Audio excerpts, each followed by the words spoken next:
If you pay close attention to design styles that consistently sell on Etsy, especially in bigger and broader niches, you'll notice that there are a handful that are practically guaranteed to sell when brought into smaller niches and done well. Compound that with a significant increase in customer traffic on Etsy during Q4, and you've got yourself a pretty decent recipe for tapping into one of the best times of year for sales on Etsy. For today's video, I'm going to walk you through 5 of my top design styles, including a few that I've even taken the liberty of trend combining, along with some examples of how they can be applied to a specific niche. In case we haven't met yet, my name is Mandy and I am obsessed with freedom from fulfillment using Etsy print on demand and have made almost $400,000 in revenue in my own print on demand shops in the last 2 years. So my goal now is to provide you with strategies to simplify the journey so that you can start making your own progress with your Etsy business. The first style is what I consider to be a row design. So sometimes you'll see these in rows of 3 or 4 or sometimes even 5. But clearly the design style here is it's typically small design elements that are in a row. Quite often for seasonal designs, you will see things like this, where it's elements related to the holiday. So gingerbread man, we've got some vintage Santa, some other winter themes here. And then sometimes you will see these specific to a niche where there are design elements that clearly indicate who this is intended for. And those are the design styles and elements that you want to make sure you're bringing into your designs. You want to incorporate not just this row design for general holiday or seasonal designs, but you want the elements to make sense and really help to articulate and resonate with people as they're scrolling who it's intended for, so that it creates that connection with your ideal buyer.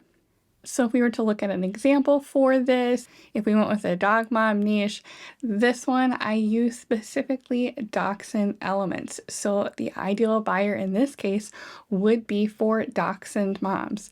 This is a seasonal twist on this style. So you can see it's got different dachshund designs with some other trendy themes that we typically see around the holidays. We've got the Santa hats, we've got the lights, we've got little presents here. And so it's intended to be simple, but again, really speak to that ideal buyer. This isn't just a general dog. It's not a generic Santa. That's not specific to, again, that ideal buyer, to that specific niche. So you want to make sure you're incorporating elements into the design that really speak to who your niche is so that it creates that stronger connection. For this next one, I've actually combined a couple of different design trends. First of all, we've got a grid style. So in the last one, we saw a row. The other design style that frequently performs well across lots of different niches and across lots of different aesthetics is grid styles. And so you can see here, it's been combined with the coquette bows, the vintage Santas again that we saw earlier, but it's in a grid style. Got kind of this aesthetic of coquette. It's been popular for the last several months and has continued to perform well. And so we're starting to see some more creativity and we're starting to see this design style and aesthetic show up in a few different ways. One of which is here with what's called a toile pattern. So it's got almost a French coquette style to it. Obviously, again, this is just a bow. It's cute, it's in demand, it's selling really well, but it's not speaking to a specific customer. And then you can see another grid style over here with dogs in this case. We're getting a little more niche specific here in this example, but again, it's in that grid style. And again, the important element in all of this, as we're thinking about how to design for our own niches and customers, is to really think about how can we bring in elements that really help to illustrate and speak to that identity. So now if we take a look at an example here of how to tie this together, right? There are several different elements that we've pulled into this design. The first of which is from Creative Fabrica. I was able to find some of these really cute bows that again really fit that trend that we're seeing of almost kind of a toile floral coquette style with these bows. I've pulled in the blue that we saw doing really well as one of those little details from that in-demand example. And then again, we're tying it back to a specific niche here. So this is an Australian Shepherd, and I used Kittle's AI to come up with some specific versions that would fit this style. When we're in Kittle's AI generator, one of the ones that I like to use is actually this detailed drawing. So there is specifically a watercolor, which is the style that I was going for here, which really kind of gives it that softer image look versus a more standard t-shirt design. So there's a watercolor version, but I actually have better results with the style that I'm typically looking for with this watercolor look with the detailed drawing. So I used that and then I asked it to provide me with images of a watercolor style Australian Shepherd. In these two, I asked for a sitting version and I asked for it to include a cute blue coquette bow. So I wanted these to be solid versus the pattern versions that were around it. And then I did a slightly different version and a different prompt here, this time with a bandana, but this time I pulled in that toile look as part of it. And then the other components that I generated with the AI was the dog bone, again, with a bow tied around it to really just kind of pull in that additional detail, along with a dog bowl that again has that kind of similar vintage coquette look to it with again a bow and a slightly different style. And with each of these, again, the intent is to pull in that design style base of grid. And then I layer that in with the aesthetic of coquette and that toile bow that we're seeing quite frequently. And then again, tying it specifically in with our niche by utilizing elements within our grid, within our aesthetic that will connect with that ideal buyer. The next one probably has some familiarity to it. We've seen it before, but I wanted to call your attention to a few additional things that you can incorporate into this style of design. And this one is specifically the Varsity arch. So the Varsity refers to the typography here. It's got kind of that university look to it. It's large. We frequently see it in this arch style. Sometimes you see it smaller with just a single word by itself. Sometimes you see it with an additional word below it in a different font. One new way that I'm seeing this pop up in recent trends is by adding on these small little elements that just add an extra little kind of cute factor to this particular design style. I've seen this in the form of little daisies here as accents, as well as here in this seasonal one with small little pumpkins. This in particular is a design style that works really well and can be accomplished also in Kittle. And that is because with Kittle, you can use transformations for the text. So you can see I've got their standard tricot font here for Doodle. This is again in that dog niche. Specifically for this one, I was going for Golden Doodle because when I've done research, that is one that tends to be a very popular crossbreed. In theory, this could also be for Labradoodles. It's not specific, so it could be used in a couple different ways, but Doodle is a common nickname for that type of breed. So I've pulled it here into this design and I've used the distort transformation to give it that taller and slightly arched effect. They do specifically have an arch, but what I like about the distort version is that I can have a little bit more control over the text itself. And so you can see that I've dragged this up here to make it slightly taller. I've pulled in the sides just a little bit to give it that slight arch and a little bit of lean in. And then I've pulled these corners down to, again, kind of accentuate the arch. And you can adjust these however far you want to. I've added in a script font as kind of a complementary part of the typography with the design. And you can see I've pulled in small little flowers as accents along with little dog bones to really have that element related to a dog mom and what would resonate with them, and kind of just pull the design together for this specific niche. You could do something like this with a nurse type of niche, or pediatric nurse, or a pediatric field, and have some small little baby or kid elements in here, or nurse elements like a little mini stethoscope. You could have this for other occupations by pulling in little accents as part of the design that are small and not really taking over the design, but instead are just small little cute elements that help to accentuate it. If you wanted to do personalization, you could have a year in here, you could have a name in here, you could have a location depending on what your niche is. So there's a few different ways where, again, you could take that very common style that we see doing well in lots of different ways and bringing in some new little elements to create something that's different, but still definitely part of the trends that we're seeing do well in the marketplace. The next one is kind of a fun one, and it's a little bit different than we've historically seen, but we're seeing this all over the place and doing really well in a variety of different ways. And that is this kind of vintage meme style. It's really signified by having one single color as primarily part of the design. Sometimes you will see it with more of a meme here where it's kind of cutesy and just has this cute kind of retro vintage actual graphic part of it, than with humorous or, again, kind of meme style phrases that go along with it. Then the other way that we frequently see this in demand in the marketplace is with a female graphic here that she's usually smiling. It's got kind of that traditional retro woman with it.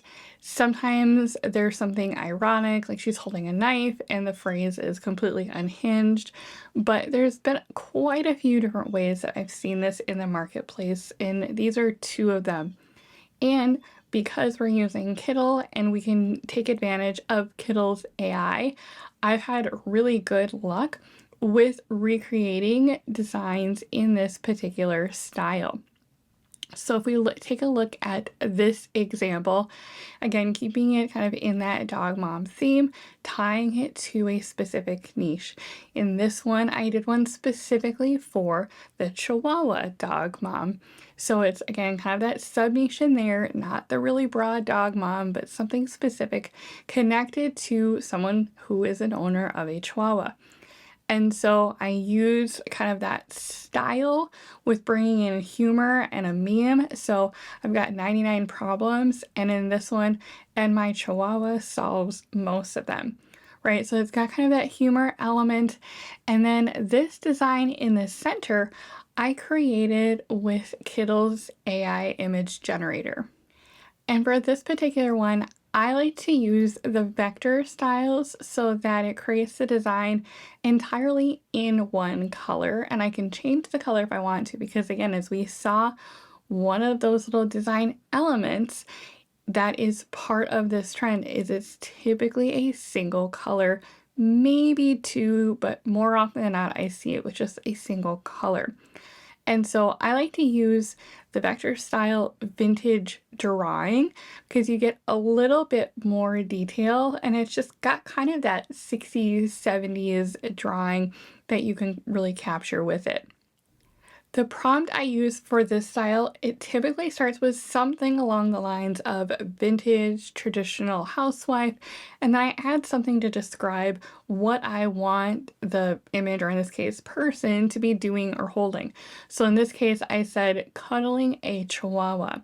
I got a couple variations. I think this was either the first or second one that I got.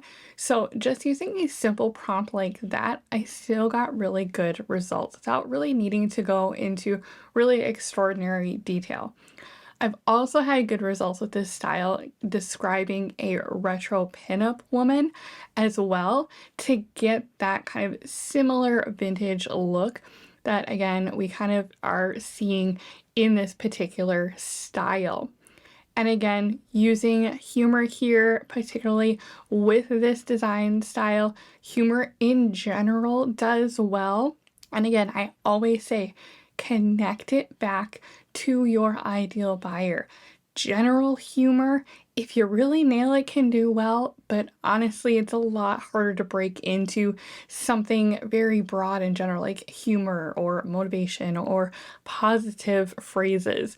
Those are all great. We see those in trends, but as a new shop, really hard to nail and master those in a way where you're going to get high volume sales. So instead, that is why we talk about really resonating and creating a deeper connection with your ideal buyer by using phrases and images and words and other pieces of imagery to really connect your design to that ideal buyer so that when they're scrolling on Etsy, it grabs their attention and they feel that connection. Again, in this example, I used one of the popular memes that's out there and I did it in a very different way, connected to a specific niche and ideal buyer. You could also prompt ChatGPT for phrases as well. It's one of my favorite tricks for coming up with funny phrases and humor that only a particular niche would resonate with.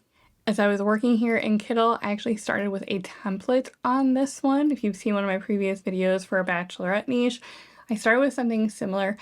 Really one of the only design elements that I kept was this particular text structure up here and some of these other little sparkle and heart elements.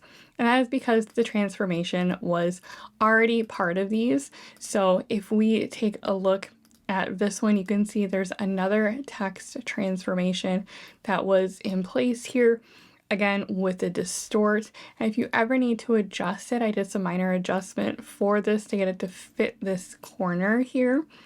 But you can always edit this as well once you've distorted it.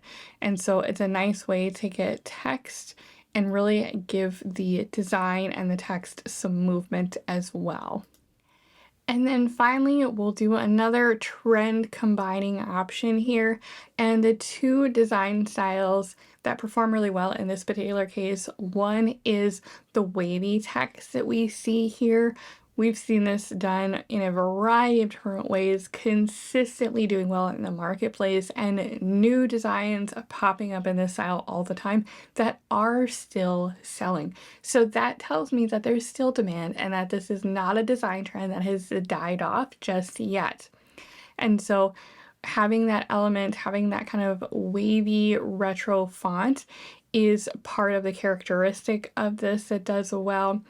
And then combining that with florals.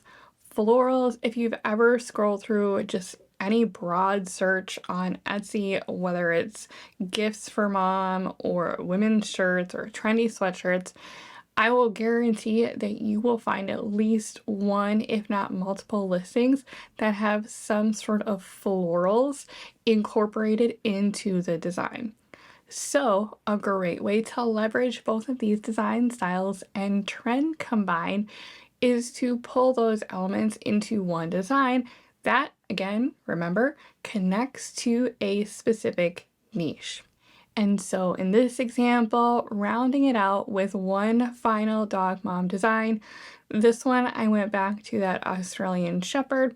This is a breed that, according to eRank data, does really well on Etsy. There's a pretty decent demand for it, and there's some fun ways to incorporate that into our designs. So in this one, I actually started with a template from Kittle, and what I've added to it is in my and era to again highlight one of those phrases that again continues to perform time and time again on Etsy and has been for the last year.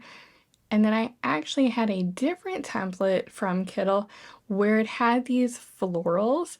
And so I kind of mashed the two templates together and brought them into this one design.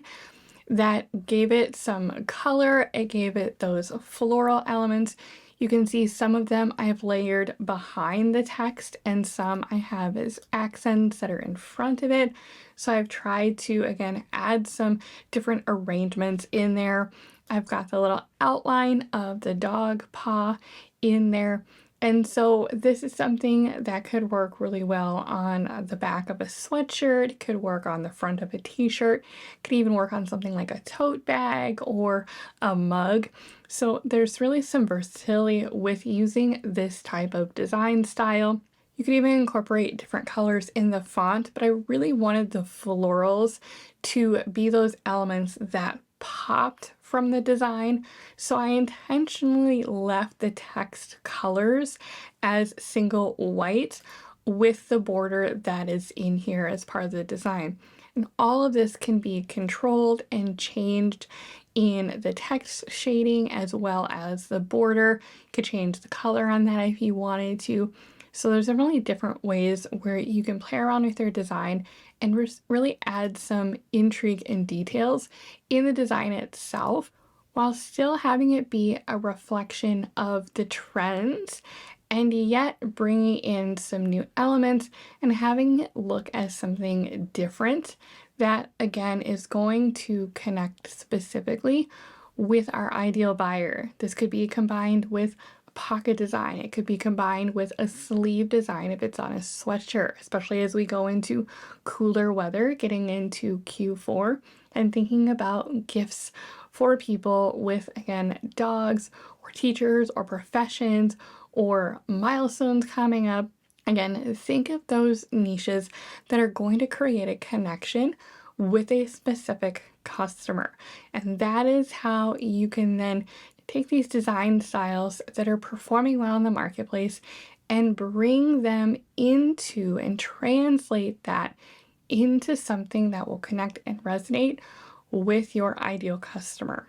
That is always the goal with these types of designs.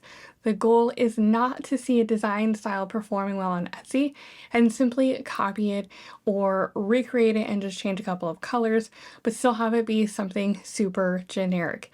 That's not the goal, and odds are it probably won't sell. Your goal is to become a master at seeing design styles on Etsy that are regularly performing well, that are regularly in demand, that regularly have popular now badges, that regularly have bestseller badges, and then be able to translate that and tie that into your ideal niche, your ideal customer, so that when they're scrolling on Etsy through all of the different designs and listings, they see yours and they say, yes, that is the one that I want because I identify with that. I connect to it. It's not just another general design out there that could be for anybody. It's like it was created for me. That is the type of reaction that we are going for and striving for when we create our designs. Now, of course, when you're creating these designs, remember that the design is just one element of the visual impact. And you get just one shot in most cases when a customer is scrolling on Etsy to make a first impression and grab their attention. Don't spend all that time on the design and then blow it on a terrible AI mockup, or worse, the generic mockup from your print provider. Your listing thumbnail is such an important part of that first impression.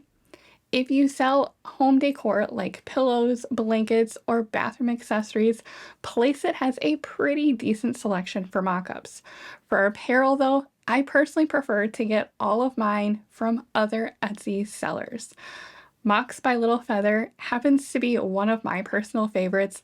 Michelle, the owner, does a phenomenal job on creating mockups that are not only aesthetically pleasing and fit so many trendy styles on Etsy, but she also does her best to make sure that the mockups are accurate representations of the product, which is critical for avoiding customer issues and is the #1 problem with using AI and why I don't use it. Let's take a quick peek and go back and look at some mock-up examples that I've put together for the designs that we created here. If we go back to the top on one of our first designs was this one with the dachshunds. So if we put that on a mock-up, let's say we wanted it on a sweatshirt, that would be great across the center. This could also have a version maybe where we have a name or some other phrase here to again add an additional element. But this could do well. I would even play around with having this have a personalization. So if it's dogs, kids, things like that, all do well with personalization, whether it's names, years, things like that. So that could be one where you might want to mock up with a sleeve showing or specifically a sleeve mock-up so that you can see both of those elements in one visual and give the customer a nice realistic idea of what it's going to look like. Next was our grid design. And remember, one of the things that we saw is in demand was this blue jean color from Comfort Colors. So even if we wanted to draw on that particular component of demand, we can do that with our mockups. So here is this design on a blue jean sweatshirt from Comfort Colors. And so you can see how that creates almost a monochromatic effect with those different shades of blue in the design itself. So again, this could be a great way to really highlight and complement not only the design, but also leveraging a color style that is in demand on Etsy. With our Varsity Arch Doodle Mama design, this is a design where we could again pull in a color that is performing well on Etsy, and this is the Espresso from Comfort Colors. Espresso is kind of a dark, warm, chocolatey color, and so again, for a design like this, it really helps to make not only the design stand out, so it really pops and you can get a really good visual of the design itself, but again, we're leveraging those concepts of demand that we're seeing in other ways in the marketplace. And so it's all those small little details that we're thinking about as we pull our thumbnail together for our visual so that, again, when the customer is scrolling, we hope to capture their attention with both our design as well as the product itself that we're displaying it on. Next was our vintage meme style. With this particular design style, I'm seeing it consistently on typically white or ivory shirts. Comfort Colors, again, tends to be my go-to for some of these more retro styles because Comfort Colors is known for, over time, developing that kind of soft vintage wash feel. So again, it just kind of complements that style. So if we kind of scroll over, then if we are mimicking that ivory Comfort Colors, we can see that here. And just right here in Kittle, I can just pull my design over. It's a great way to just see it quickly and visually. Sometimes when I'm creating designs, I will get it to a mock-up and realize, you know what, that didn't necessarily come out as great on that particular shirt or color as I thought it would. So being able to just create another quick artboard off to the side in Kittle, dragging my design over, I can even group the whole thing and adjust the opacity so I can kind of turn that down and again get a really good realistic view of what this design will look like on the product. So it's again a great way to just see how it's all going to come together and again really capture those elements of demand that we're seeing in the marketplace. And then finally, our Aussie Mama design. This is one where because we were using a light font here, I really want this to stand out. So this would work on dark colors very well. If I went the sweatshirt route, you can see this would be great on the back of a sweatshirt because then you could incorporate perhaps a sleeve design. If this was for, again, dogs, you could have a picture of an Australian Shepherd here to accentuate that along with the name. If you're doing this for kids or perhaps sports parents, you could have like a volleyball, if it's a volleyball style. Again, you could incorporate these small little design elements that connect it back to who you're designing for and who it's intended for. And it just helps to accentuate and add on another layer and another element to a design that we've already created and know is in demand.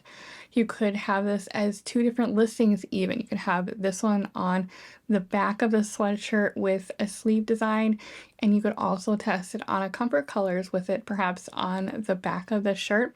And then maybe it's a pocket design with the face on the pocket and the name underneath it. That again is another design style that works really well and is a slightly different option for placement so that you can test and see which one does better. But again, it's leveraging that design style, leveraging our niche, and really show off the design that we worked really hard to create. Now, I personally have Michelle's whole shop bundle that I have paid for myself. And to be completely honest, this is coming from someone who definitely has a mock-up purchasing addiction. There's actually a running joke in my membership group that there are a large number of us that have a serious problem with buying too many mock-ups. But I will say that getting a really good whole shop bundle like this has really helped to curb that habit because I can almost always find a really great option from a selection like this without having to go search for or buy all new ones. Michelle also adds new ones frequently and just has a really great eye for capturing a good, strong Etsy and trendy aesthetic. It's an upfront investment, but it has saved me a ton of money in the long run. But more importantly, my listings with her mockups generally convert really well too. I will link Michelle's shop in the description for you, as well as a discount code that she's so graciously provided for my audience to use. I also wanted to mention that she runs a Facebook group with other Etsy sellers in it that have real people, real product mockup shops. It's a great resource to stay connected to because she regularly updates this running list of shops. So if her aesthetic doesn't quite fit what you're looking for your shop, you've got some options, my friends. I will link that Facebook group for you as well. If you're looking for more guidance heading into Q4, I've got a 30-page ultimate Q4 guide in the description that you're able to purchase on its own. Or if you're part of my membership group, it's already included for you along with the additional resources and live group calls that I'm doing to support the group heading into Q4. In the group, I just recently added resources like a handout on scalable phrases, as well as a worksheet with design prompts for those times when you inevitably hit a dry spell on creativity.